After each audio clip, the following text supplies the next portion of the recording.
Hola, hola, muy buenos días, bienvenidos al programa más saludable de la televisión peruana, La Junta Médica. Leslie, ¿cómo estamos? Hola, Polita, empezando la semana y hoy día hablaremos del manejo de la hipertensión arterial. Así es, y también vamos a hablar del café. ¿Usted cuántas tazas de café se toma al día? Yo ninguna, por ejemplo, pero no me gusta. Yo tomo mínimo uno. ¿Esto es beneficioso para la salud? ¿Trae efectos secundarios? Lo averiguamos aquí en La Junta Médica. Empezamos.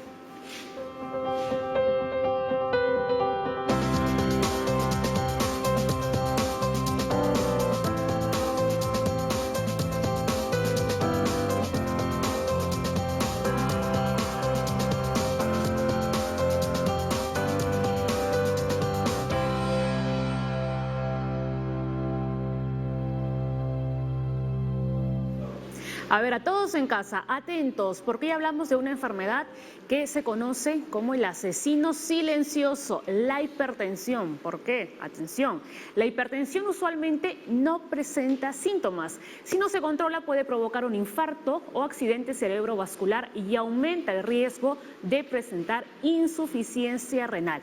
Por esto es que es tan peligroso esta enfermedad que es la hipertensión.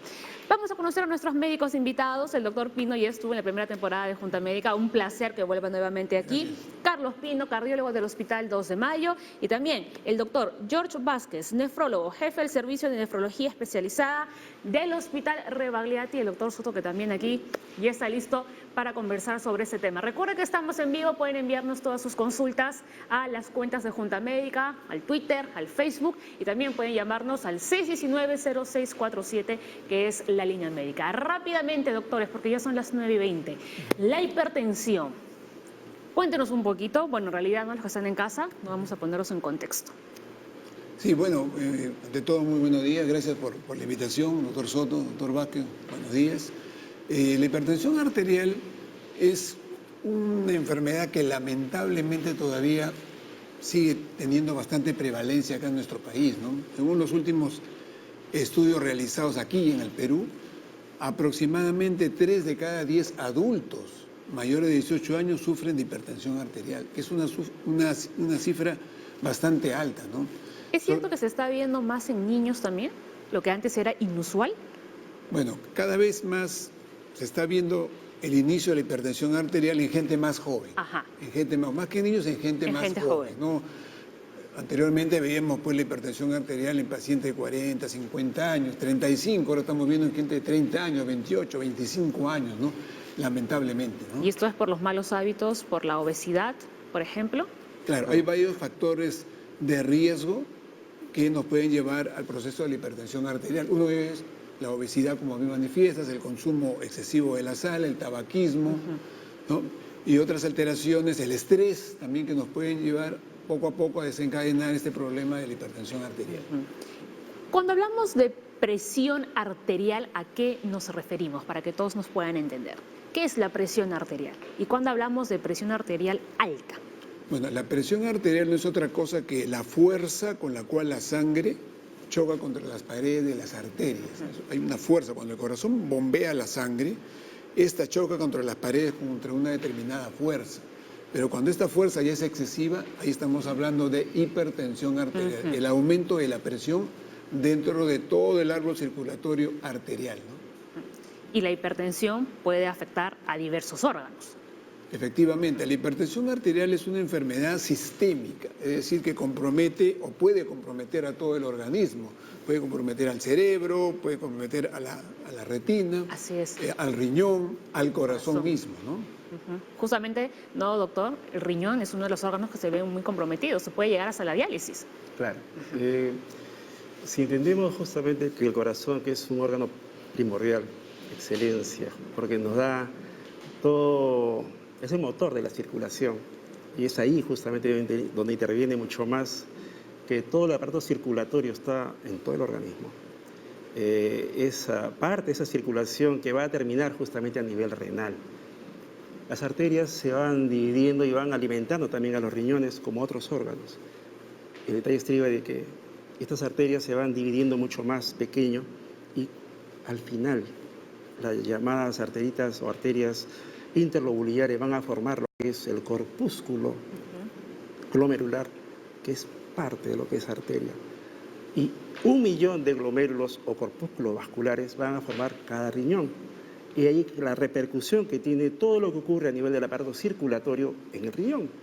Todo lo que va a ocurrir de trastorno a nivel circulatorio, vale decir, la obesidad, el fumar, el licor, en todo caso, el colesterol, lamentablemente, los malos hábitos de higiene, de régimen higiénico dietético, va a repercutir lamentablemente a nivel renal y se va a expresar como un daño progresivo, llamado enfermedad renal, que tiene diferentes grados, del cual creo que vamos a hablar en adelante, pero de todas maneras la hipertensión daña, por ende, al riñón.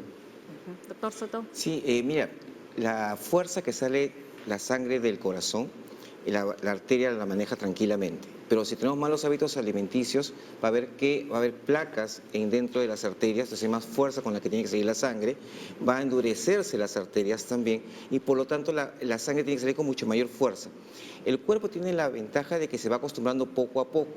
Entonces uno puede ir aumentando la presión arterial sin tener síntomas, hasta que llega un nivel que el cuerpo ya no puede tolerar y se comienza ya a malograr algo en forma muy grosera o muy brusca. Como mencionaba el doctor acá, se está viendo mucha gente joven con infartos, ¿no, doctor? Está viendo usted pacientes con infartos de 35, 40, sí, solamente obesos, gente con mal hábito alimenticio, y eso está pues, ahora que no se veía antes, hay que sospecharlo tempranamente.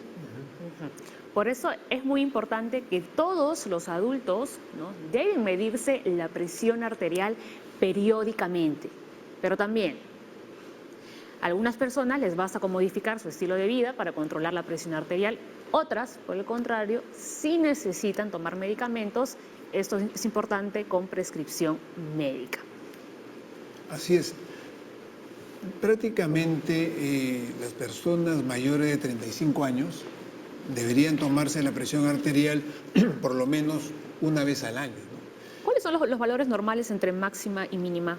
La presión máxima puede llegar hasta menos de 140 y la mínima menos de 90, ¿no?, para determinar si está dentro del rango de normalidad. A partir de 140 con 90 en forma práctica, ¿no?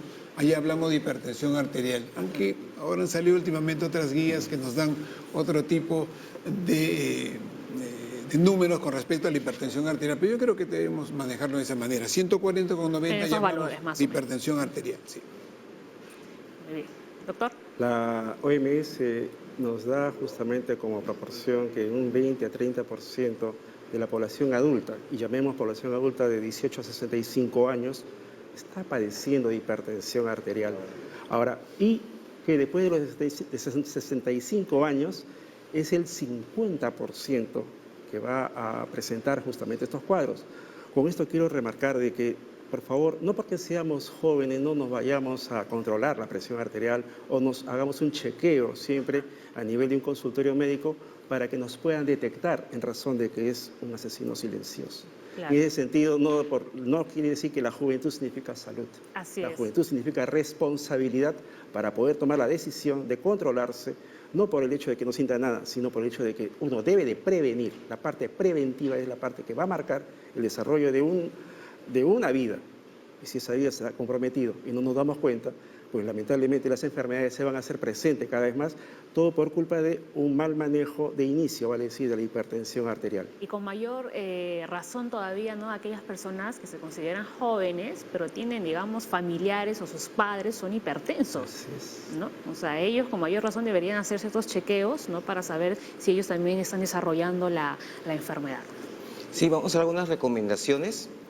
Vamos a ver qué debemos no fumar. Debemos evitar. Debemos evitar fumar. Si no fumar es mucho mejor, pues se puede evitar mejor.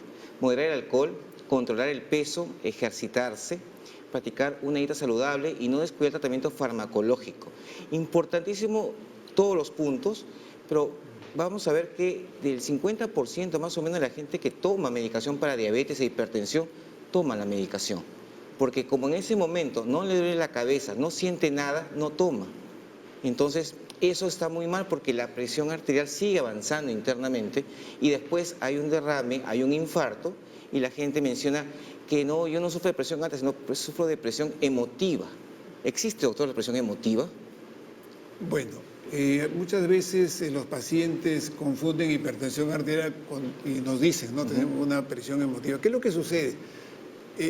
Normalmente, normalmente la presión arterial en una persona que no sufre hipertensión arterial puede subir. Claro. Puede subir, pero en forma episódica, momentánea. Por ejemplo, recibe una mala noticia, no se entera de algún hecho anómalo y en ese momento le puede subir la presión. Eso es algo normal, fisiológico, diríamos. Pero luego inmediatamente disminuye la presión a valores normales, ¿no? Pero hay otras personas que asocian esta situación y son hipertensas, entonces confunden, ¿no? Se toman la presión, dicen, no, estoy con la presión 150 con 90, no, debe ser porque tengo alguna preocupación, tengo una hipertensión arterial reactiva, ¿no?, a este proceso, pero en realidad lo que debería hacerse es, ante la duda, porque yo siempre cuando vengo a tu programa veo la parte de prevención, ¿no? Así es. Entonces, una de las recomendaciones preventivas sería, ante la duda, mejor ir al médico, porque también lamentablemente muchos de los pacientes, antes de llegar al médico, van y le preguntan al esposo, a la esposa, le preguntan a un familiar, le preguntan al vecino, quien sea. Al vecino, a la farmacéutico, etcétera, y no reciben un adecuado diagnóstico y por lo tanto un adecuado tratamiento.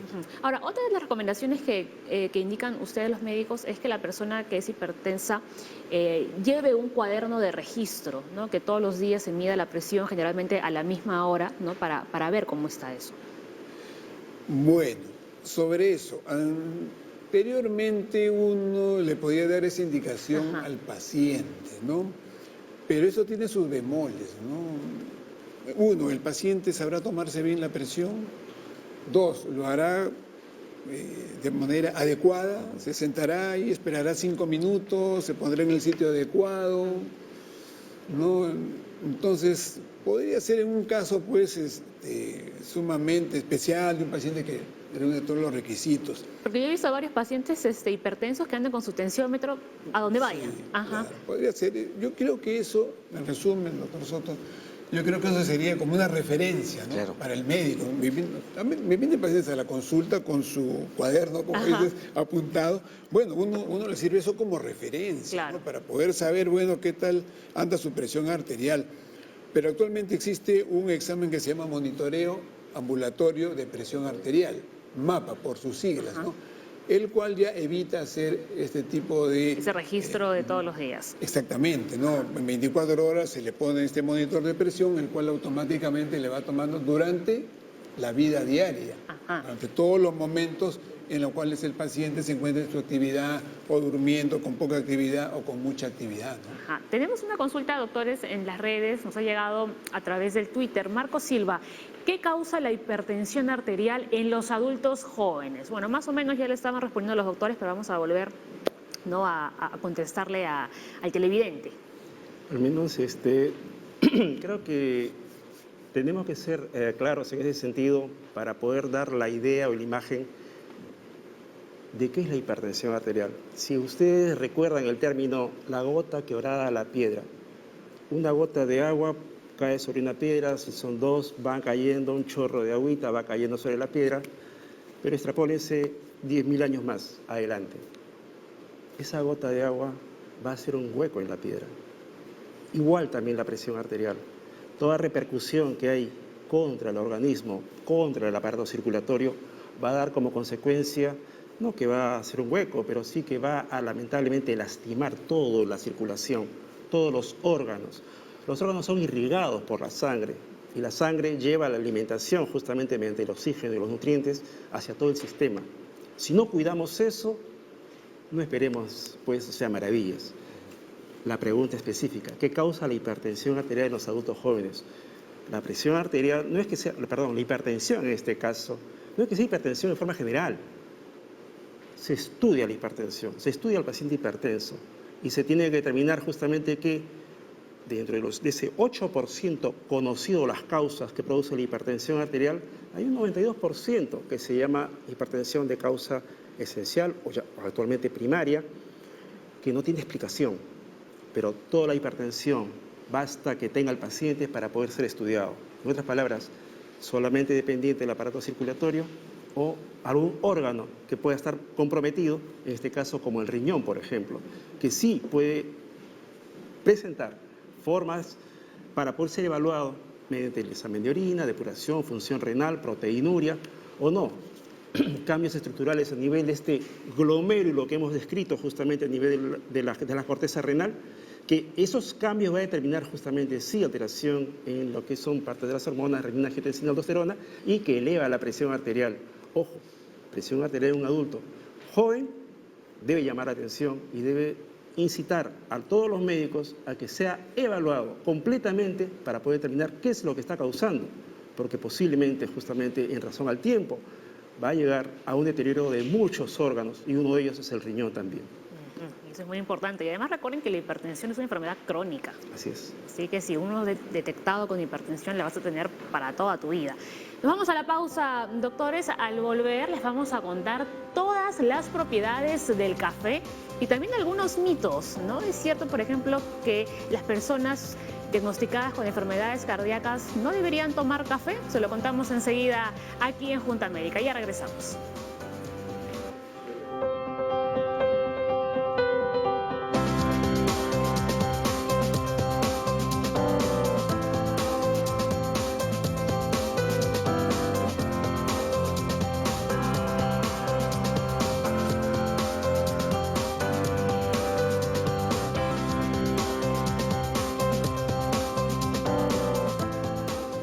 Conocer todas las propiedades del café. Leslie, ¿tú cuántas tazas te tomas al día? Bueno, tazotas, ¿no? Por lo que estoy viendo. Mínimo una taza, máximo 2 al día. Bueno, esa que te han puesto equivale por 5. Ese equivale a 10 tazas. Por eso estás bien activo todas las mañanas. A ver, Aura se lo ha pasado súper bien con esa nota porque sí, saben que ahora buenazo. Nuestra reportera le encanta el café y ha sido feliz haciendo este informe que nos ha traído para la Junta Médica en su nueva ruta saludable. Ella se ha ido, ha visitado varias cafeterías porque nos van a enseñar cómo se prepara realmente el café y luego también ha hablado con un médico cardiólogo que nos va a explicar sobre las propiedades y sobre algunos mitos sobre este tema. Y ahora, vamos a ver. Vamos a verlo. El norte, esta brújula saludable, apuntó hacia café y salud. Y es que cada día el reconocimiento del café peruano aumenta, así como su consumo. Sin embargo, existen algunos mitos y verdades alrededor de este grano. Por eso es que vamos a buscar a 2 especialistas que nos lo cuenten absolutamente todo. Pero antes, un cafecito.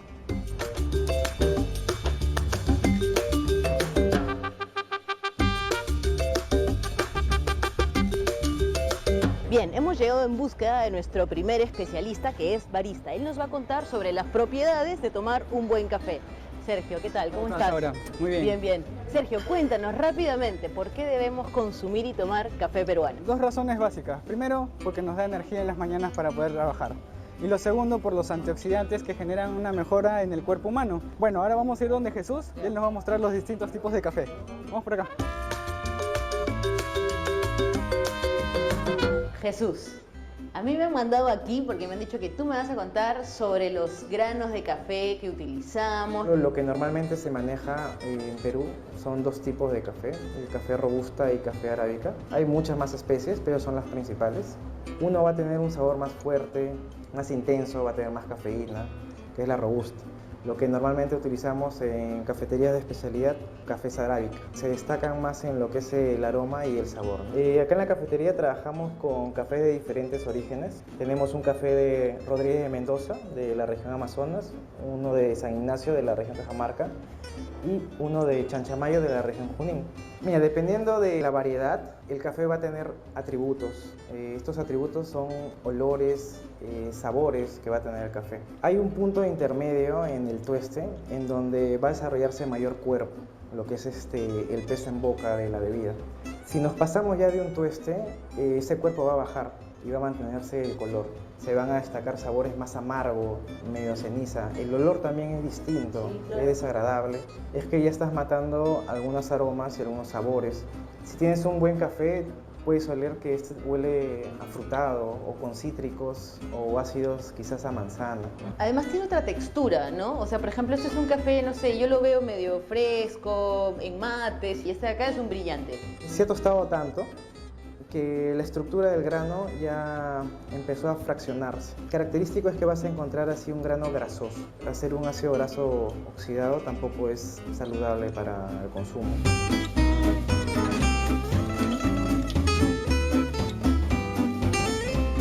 ¿Cómo me doy cuenta si el grano no está bueno? Es muy habitual tener este tipo de granos que han sido carcomidos, todo expuesto al ambiente y ha desarrollado ahí hongos o bacterias. Puede generar gastritis o algún problema de reflujo. Es que estás consumiendo un café que probablemente tenga toxinas, ¿no? Sergio, muéstranos y cuéntanos todos los secretos que debemos saber para hacer una prensa francesa perfecta. Lo primero que vamos a necesitar es nuestro cafecito. Vamos a utilizar café de Cajamarca, de San Ignacio. Y vamos a utilizar 4 cucharitas. Son aproximadamente 60 gramos. Agüita caliente que ya tenemos lista acá. 85 grados a 90. Hasta donde termina la primera línea de agua caliente. Eso es como una preinfusión, algo así. Para quitar los gases del café le damos una movidita y vamos a esperar 4 minutos exactamente para poder bajar el émbolo. ¿Qué opinas sobre el café bien cargado, que son los cafés normalmente que estamos viendo ahora, con el descafeinado? Mira, el descafeinado ha generado bastante tema para conversar. Hay 2 formas de realizarlos que son las más conocidas, agregando cloruro de metileno en el grano. El otro es el método del Swiss Water Process. Pasan los granos, se les coloca en agua para que absorba el agua el sabor del café. Y se pasa constantemente por redes de carbono activado. Lo que va a hacer ese carbono activado es jalar la cafeína, pues, ¿no? Entonces, bueno, a disfrutarlo. Vamos a hacer ahora un B60. Vamos a colocar 1,5 de esta cucharita que va a ser un aproximado de 20 gramos. Ah, va directo a la taza. Va directo a la taza. Un error muy grande que comete la gente es volver a tomar el café que hiciste en la mañana en la tarde. Y un café luego de haber sido extraído pierde las propiedades con el tiempo. Mientras más frío se va volviendo, se va oxidando más y la bebida va perdiendo sus características. Sergio, ahora que hemos visto un proceso súper interesante de la elaboración del café y hemos conocido sobre los granos del café, necesito que nos dejes 3 consejos para la gente que ama el café y quiere vivir saludable. Allá. Toma café peruano de especialidad. Trata de tomar el café lo más fresco posible. Visita las cafeterías de especialidad que existen y las nuevas que están saliendo. Apoya al producto peruano.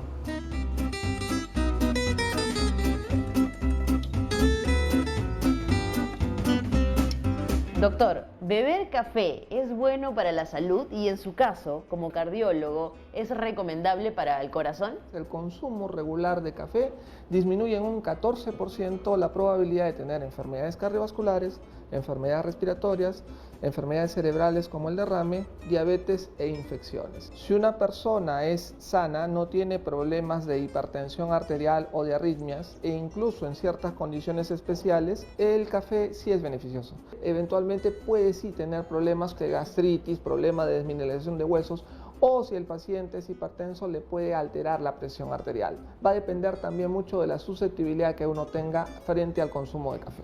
Mucha gente dice, si tú ya sufres de migraña no puedes tomar café. Sin embargo, algunas pastillas para esta enfermedad contienen cafeína. ¿Qué nos puede decir?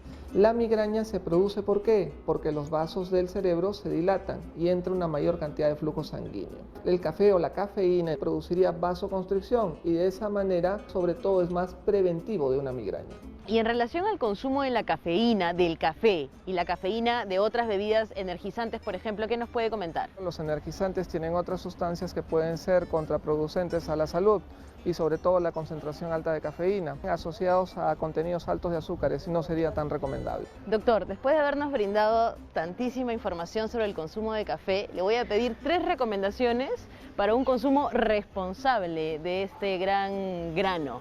Allá. ¿El café es bueno para la salud? Sí. Consumirlo de manera moderada, más o menos 3 a 4 tazas al día. De preferencia traten de que el café sea un café de tipo orgánico y no procesado. Si un paciente tiene problemas al corazón o está gestando, siempre es bueno conversar con su médico para ver qué tan conveniente sería el consumo de café en esas condiciones específicas. Doctor, muchísimas gracias. Con la información que usted nos ha dado hemos culminado nuestra brújula saludable, así que vamos a ver a dónde nos apunta el siguiente norte. Chao.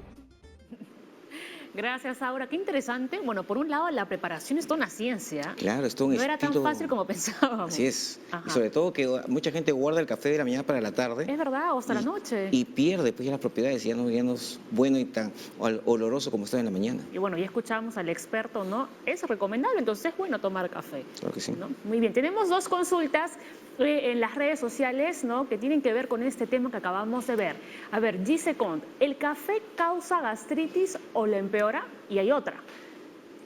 Segundo, Vergara, si sufro de gastritis, ¿puedo tomar café? Ambas preguntas relacionadas, ¿no? Con la gastritis y el café. A ver, doctor Soto. Claro, lo que pasa es que el café, igual que el té y las bebidas gaseosas, pueden incrementar la acidez del estómago. Y al aumentar la acidez del estómago, obviamente, va a causar gastritis y quien la tenga la puede empeorar.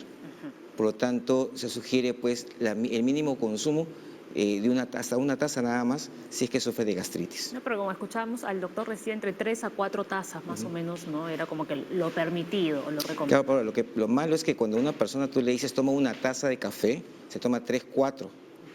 Entonces eso sí puede empeorarlo. Entonces la idea es que mejore su consumo al mínimo para que pueda disfrutar el café y no se haga daño a su organismo. ¿Y qué tipo de taza también? Porque la tuya es un tazón. Realmente es para todo el día ya. Muy bien, a ver, los doctores en la Junta Médica, ¿qué opinan? A ver, de los beneficios del café, ¿ustedes lo recomiendan en la consulta? A ver qué dicen los doctores. Sí, bueno, estoy de acuerdo con lo explicado por el doctor Azañero, que nos habló hace unos momentos acerca del café. Pero yo creo que aquí habría también que definir dos cosas. Uno es la persona que no es hipertensa y otra la que es hipertensa.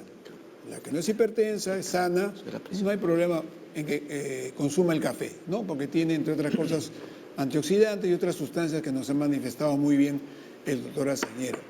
El otro asunto relacionado con el café es el de los pacientes hipertensos, ¿no?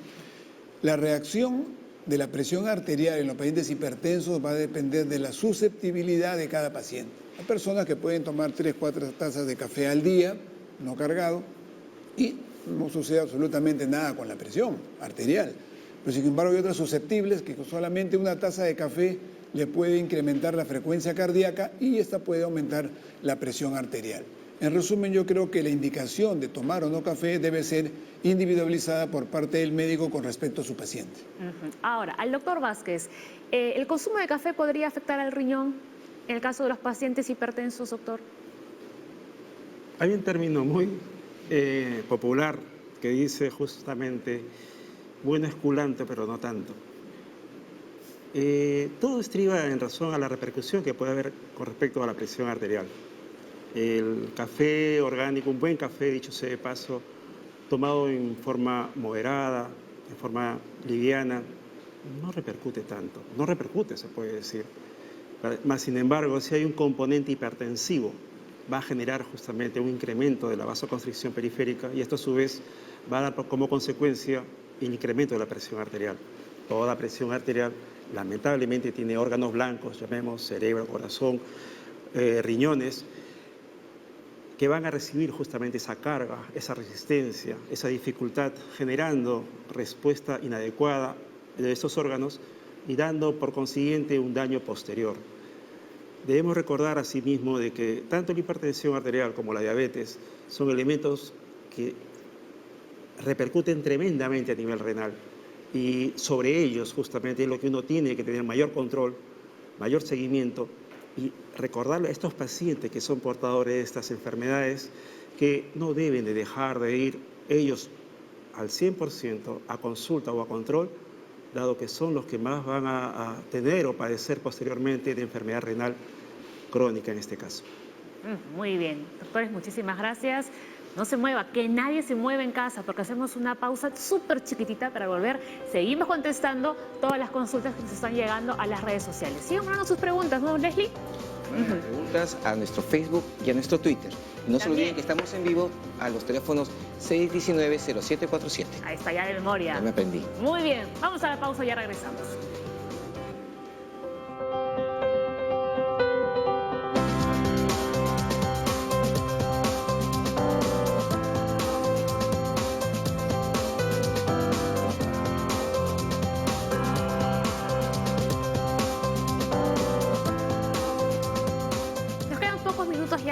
terminar el programa, así que inmediatamente vamos a ir respondiendo toda la serie de consultas que nos han ido llegando durante toda esta hora. A ver, Richard Mazzini, doctores.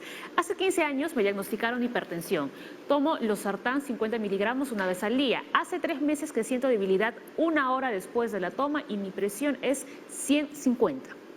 Sí, bueno, de acuerdo a los datos que nos da nuestro amigo hipertenso, ¿no? Podríamos decir que tendría que ser evaluado ¿para qué? Para ver si es que de repente la presión se le está bajando demasiado. 100/50 para un paciente hipertenso relativamente podría ser una presión baja, ¿no? Habría que hacerle un estudio, por ejemplo, un monitoreo ambulatorio de presión arterial para ver cómo fluctúa su presión a través de las 24 horas del día. De repente en algún momento le baja demasiado, 90, 80, y por eso siente esa debilidad en su persona, ¿no? ¿Pero sería consecuencia de esa medicina, ese medicamento?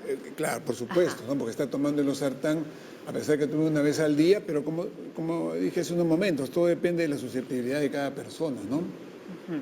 Muy bien. El detalle estriba también de que quizás el señor Richard Mazzini ha optado, digamos, por una vida más saludable. ¿En qué sentido? Quizás ha bajado de peso, quizás ha disminuido la sal en la dieta, quizás en todo caso está evitando, digamos, tomar o licor o alcohol justamente o fumar. Situaciones que van a condicionar justamente que la presión se mantenga. ¿Se ha modificado? Yo espero que sí. Entonces, en ese sentido, vemos como resultado de que la presión arterial está más controlada.